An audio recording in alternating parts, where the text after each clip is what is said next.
Hello friends, welcome to Paras classes. तो आज करने वाले हैं हम ब्यास नदी के बारे में। टाइम को बचाने के लिए हमने मैप जो है ऑलरेडी पहले से ड्रॉ करके रखा, क्योंकि मैप जब ड्रॉ करते हैं साथ ही साथ तो वीडियो जो है बहुत लंबी बन जाती है। तो आइए शुरू करते हैं ब्यास नदी के बारे में। ब्यास नदी जो है ये हिमाचल प्रदेश में बहने वाली दूसरी सबसे लंबी नदी है और ये हिमाचल प्रदेश में 256 किलोमीटर जो है ये डिस्टेंस ट्रेवल करती है और टोटल इसकी लेंथ जो है वो 460 किलोमीटर है। ब्यास नदी का जो वैदिक नाम है वो अजिंक्य है और ब्यास नदी का जो संस्कृत नाम है वो है बिपाशा है। तो आइए शुरू करते हैं। ब्यास नदी जो हम स्टडी करेंगे ये कहाँ से निकलती है? रोहतांग दर्रे से निकलती है। अगर दर्रा पूछा हो तो रोहतांग दर्रा, और अगर पर्टिकुलर जगह पूछी हो तो वो है ब्यास कुंड। यहाँ से शुरू करते हैं स्टेप वाइज। यहाँ पे पड़ता है दशर झील। दशर झील जो है ये बड़ी फेमस झील है। इसमें कहा जाता है कि यहाँ पे स्नान करने से जो शारीरिक कष्ट होते हैं, शारीरिक रोग होते हैं, वो उनसे निजात मिल जाती है, मुक्ति मिल जाती है, ऐसा हमने भी सुना है। तो दशहर झील के साथ ही यहाँ पे कौन सा है? ब्यास कुंड, और दूसरी साइड क्या है? ब्यास रिखी। इसके साथ ही दशहर झील के साथ एक नाला पड़ता है ब्यास के साथ। ब्यास नदी का जो पहला नाला है उसको क्या बोलते हैं? रोहिणी नाला। क्या बोलते हैं? रोहिणी नाला। आगे की तरफ को चलते हैं तो और बहुत सारे नाले इसके साथ मिलते हैं, जैसे ब्यास की कुंड की तरफ से जो निचला नाला है वो सोलंग नाला हो गया। उसके बाद मिलता है करनी नाला। ठीक है, करनी नाला मिल गया। यहाँ पे जो है ब्यास रिखी के नीचे जो है एक झील है जिसका नाम है भृगु झील। काफी फेमस झील है ये। ठीक है, और यहाँ पे पड़ जाता है मनाली और यहाँ पे पड़ जाता है कुल्लू। मनाली और कुल्लू के बीच में एक नाला पड़ता है जिसका नाम है फौजल नाला। और फौजल नाला जो है इसमें बहुत ज्यादा बाढ़ आती है, तो ये बाढ़ के लिए बड़ा ही प्रसिद्ध नाला है। कहाँ पे? कुल्लू में फौजल नाला। ठीक है, मनाली के पास, मनाली आपको पता है एक बड़ा ही फेमस टूरिस्ट प्लेस है। ठीक है, मनाली के पास एक नाला पड़ता है, मनाली के नाम से ही है, मनासू नाला। ठीक है, मनाली के पास मिलता है। यहाँ पे दूसरी तरफ बात करें तो विशिष्ट गर्म पानी का झरना है जगत सुख, बड़ा ही फेमस जगह।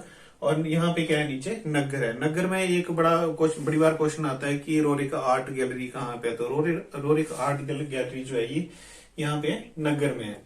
फौजल नाला हो गया। कुल्लू के पास ऊपर एक नाला मिलता है जिसका नाम है सरवारी नाला। आगे स्टेशन आता है भुंतर। भुंतर हवाई अड्डा है। ठीक है, और ये हवाई अड्डा जो है बहुत ही पुराना हवाई अड्डा है, 1962 में ये बना था। और भुंतर के पास ही दो फेमस नदियां जो हैं वो मिलती हैं। कौन कौन सी? एक मिलती है पार्वती नदी और दूसरी मिलती है हारला।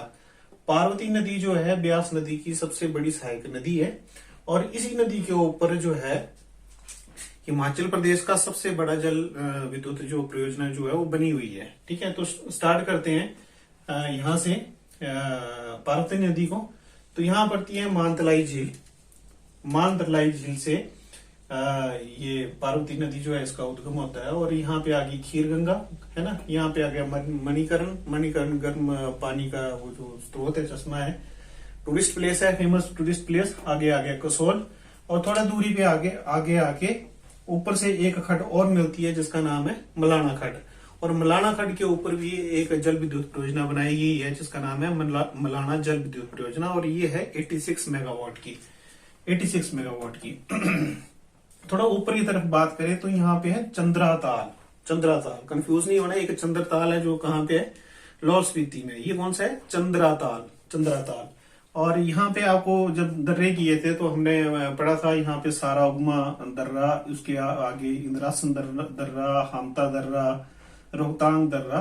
तो यहाँ पे एक हिमनद भी है, ग्लेशियर भी है जिसका नाम जो है सारा उमगा हिमनद है। ठीक है जी, तो ये हो गया मलाना की बात होगी। पार्वती नदी जब आगे फ्लो करती है तो पार्वती नदी के ऊपर ही एक बांध बनाया गया जिसका नाम है पार्वती जल विद्युत परियोजना। कितने मेगावाट की है? 2051 मेगावाट की है और ये हिमाचल प्रदेश की सबसे बड़ी जल विद्युत परियोजना है। इसमें एक खास बात ये है कि इसमें हिमाचल प्रदेश का शेयर जो है सिर्फ 15% है। अब 15% कैसे? इसको बनाने के लिए, इसको किसने बनाया था? एनएचपीसी ने बनाया था, नेशनल हाइड्रो पावर कॉर्पोरेशन ने बनाया है इसको। और इसमें जो 4 स्टेट हैं, एक हो गया अपना गुजरात, दूसरा राजस्थान, तीसरा हरियाणा, चौथा हिमाचल प्रदेश और दिल्ली। ठीक है, 4 स्टेट और एक यूनियन टेरिटरी की सहायता से इस बांध को बनाया गया। और इसमें हिमाचल प्रदेश का जो शेयर है, हिमाचल प्रदेश का जो शेयर है वो सिर्फ 15% है। वो सबसे ज्यादा खर्च कौन करता है इसके ऊपर? राजस्थान करता है। आगे बात करें भुंतर की बात होगी, दूसरी साइड से कौन सी नदी आती है, हारला आती है और भुंतर के पास ये पार्वती नदी और ब्यास नदी के साथ मिल जाती है। आगे थोड़ा दूरी पे जाके ये बजोरा एक जगह पड़ती है जहां पे ये मंडी की सीमा को, मंडी के साथ सीमा बनाते हुए नीचे की तरफ आती है और एक जगह पड़ती है ओट, मंडी में एक जगह पड़ती है ओट, वहां से ये मंडी की तरफ एंटर करती है। लेकिन उससे पहले दो नदियां कौन कौन सी, सैंज और तीर्थन। कौन सी, सैंज और तीर्थन एक जगह पे आके मिलती है जिसका नाम है लार्ज। इसी जगह पे एक परियोजना बनाई गई है, लार्ज जल विद्युत परियोजना, जो है 126 मेगावाट की, 126 मेगावाट की। ये जो दो नदियां आ रही हैं सैंज और तीर्थन, यहाँ पे भी जल विद्युत परियोजना है। सैंज की बात करें तो यहाँ पे जो है सैंज जल विद्युत परियोजना है जो कि कितने मेगावाट की है, 100 मेगावाट की है।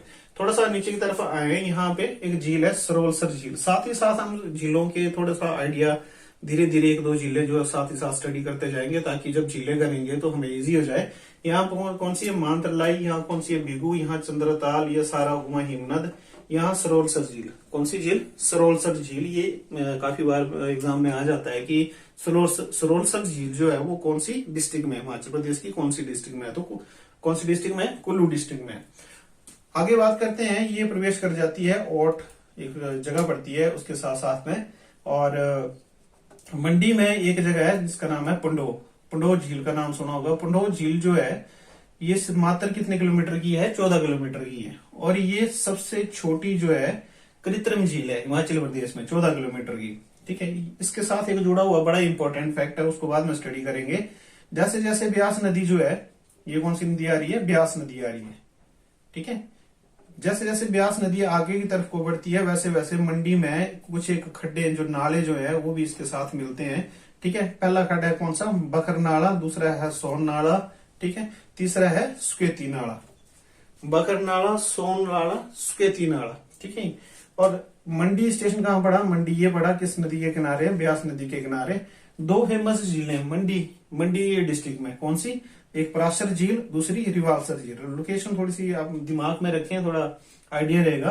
पराशर झील और रिवालसर झील ये कहाँ पे है, मंडी में। ठीक है, ऊपर से एक नाला या नदी और आती है जिसका नाम है लूनी नदी। क्या नाम है, लूनी नदी या लूनी नाला। एक लूनी नदी और है ना, वो अदर स्टेट में है किसी में। अगर आपको पता है तो कमेंट सेक्शन में जरूर बोले कि लूनी नदी जो है किस स्टेट में पड़ती है ना। तो ये लूनी जो है ये नाला है यहाँ पे। कांगड़ा की तरफ से एक नदी आती है जिसका नाम है उहल।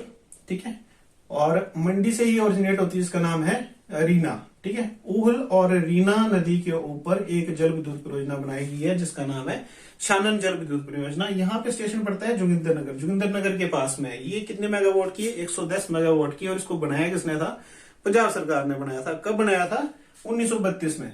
कब बनाया था, सन 1932 में। और ये जो है हिमाचल प्रदेश की पहली जल विद्युत परियोजना है। कौन सी, शानन जल विद्युत परियोजना। और लारजी के बारे में एक इंपॉर्टेंट फैक्टर है, लारजी जल विद्युत परियोजना ये हिमाचल प्रदेश की अपनी है। ठीक है, हिमाचल प्रदेश सरकार की अपनी जल विद्युत परियोजना है। ठीक है, जैसे यहाँ पे बात करें कि कौन सी थी, पार्वती जल विद्युत परियोजना, इसमें अदर स्टेट्स जो थे वो भी इंक्लूड थे। यहाँ पे इसने पंजाब ने बनाया, लेकिन ये लारजी जल विद्युत परियोजना जो है ये हिमाचल प्रदेश सरकार की अपनी परियोजना है, जल विद्युत परियोजना है।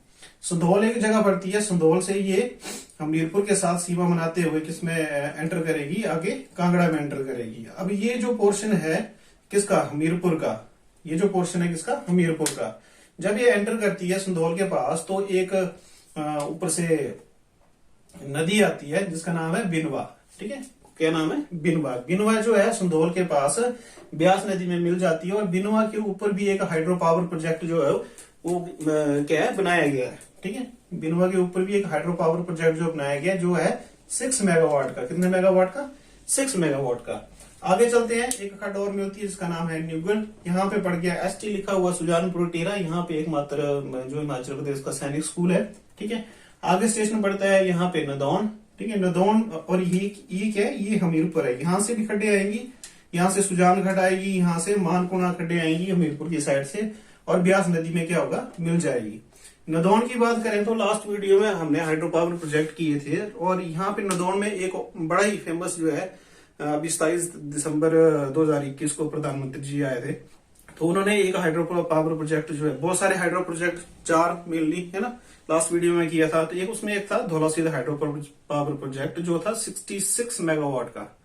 और ये इसने क्या करना था, इसने बिजली तैयार करनी, अभी बनेगा है ना, करेगा बिजली तैयार, ये बिजली तैयार करेगा 304 मिलियन यूनिट बिजली जो है ये पर ईयर तैयार करेगा। और इसके ऊपर खर्चा कितना आ रहा है, इसके ऊपर इस बांध को बनाने के लिए खर्चा आ रहा है 680 करोड़ का।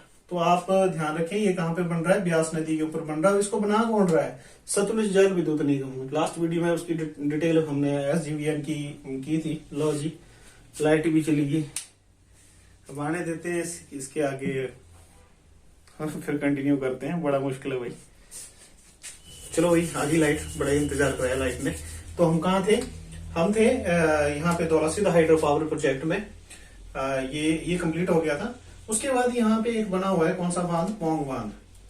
कहाँ पे है, कांगड़ा में। कितने मेगावाट की बिजली तैयार करता है, 396 मेगावाट।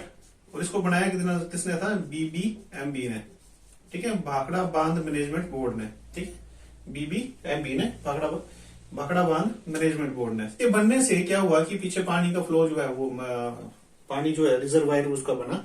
और यहाँ पे एक गांव था देहरा गोपीपुर। कौन सा गांव था, देहरा गोपीपुर, जो डूब गया था, है ना। तो देहरा गोपीपुर के साथ ही ऊपर से एक और नाला आता है, और आप कह सकते हैं नदी आती है, जिसका नाम है देहर। और देहर के ऊपर भी एक हाइड्रो पावर प्रोजेक्ट बनाया गया है। और है गज नाला के ऊपर गज हाइड्रो पावर प्रोजेक्ट। और ये जो है 10.25 मेगावाट का जो है ये बनाया गया है हाइड्रो पावर प्रोजेक्ट। ऊपर की बात करें हम कांगड़ा की, तो कांगड़ा से जो है एक, कांगड़ा जो है जिस नदी है, नाले के किनारे, नदी बोल सकते हैं, जिस नदी के किनारे है उसका नाम है बाणगंगा। और बाणगंगा भी क्या करती है कि ब्यास उसमें मिल जाती है, ब्यास नदी में मिल जाती है। और एक और आती है बनेर। बनेर के ऊपर भी एक हाइड्रो पावर प्रोजेक्ट है, जो कितने मेगावाट का है, 12 मेगावाट का है। तो ये मेगावाट, ये है ना, जरूरी है, कौन सी नदी के ऊपर बना हुआ है, कौन सी खड्ड के ऊपर बना हुआ है। ब्यास नदी के बारे में बता दूं कि जल ग्रहण या एरिया एक्वायर करने की दृष्टि से ये सतलुज के बाद दूसरी आती है। सतलुज का एरिया एक्वायर करने की दृष्टि से कितना था, 20,000 स्क्वायर किलोमीटर, है ना। और इसका कितना है, 12,000 स्क्वायर किलोमीटर। तो ये भी ध्यान रखें आप। उसके बाद बारी आती है, यहाँ की बात करें, यहाँ पे था पंडोह बांध, ठीक है। यहाँ नीचे से कौन आ रही थी, सतलुज आ रही थी, है ना। और मंडी में, अगर आपको याद होगा, लास्ट वीडियो में आपने देखा होगा, यहाँ पे तत्ता पानी। और इमला और बिमला जो है, नदियां जो हैं, खड्डे जो हैं, नाले जो हैं, वो किस में मिलते हैं, सतलुज में मिलते हैं। ये यहाँ कौन था, गंबर नाला, ठीक है। सोलन के साथ सीमा बनाते हुए ये कहाँ पे आती है, बिलासपुर में, है ना, बिलासपुर में आई। और यहाँ पे पंडोह से ये एक लिंक बनाया हुआ है, जिसको बोलते हैं ब्यास सतलुज लिंक। तो ये कहाँ पे मिला, एक ब्रह्माणा के पास, आप कह सकते हैं ब्रह्माणा के नजदीक कहीं ये सतलुज और ब्यास का पानी जो है आपस में क्या किया है, मिलाया गया है। तो चंबा का जो इलाका है, भटियात वाला इलाका है, वहां से एक खड्ड आती है जिसका नाम है चक्की खड्ड। चक्की खड्ड जो है आगे क्या है, यहाँ पे पंजाब पठानकोट, ठीक है। चक्की खड्ड और ये हिमाचल की सीमा बनाते हुए किसमें मिल जाती है, ये किसमें मिलेगी, ब्यास नदी में मिलेगी। और ब्यास नदी जो है ये हिमाचल को छोड़ के पंजाब में जाती है, उस जगह का नाम है मिर्थल। और अगर आपको याद हो कि सतलुज नदी जो है ये हिमाचल को छोड़ के कौन से गांव से जाती है, तो नैला गांव, है ना, याद होगा आपको शायद। Thank you for watching, hope that कि आपका दिन शुभ हो।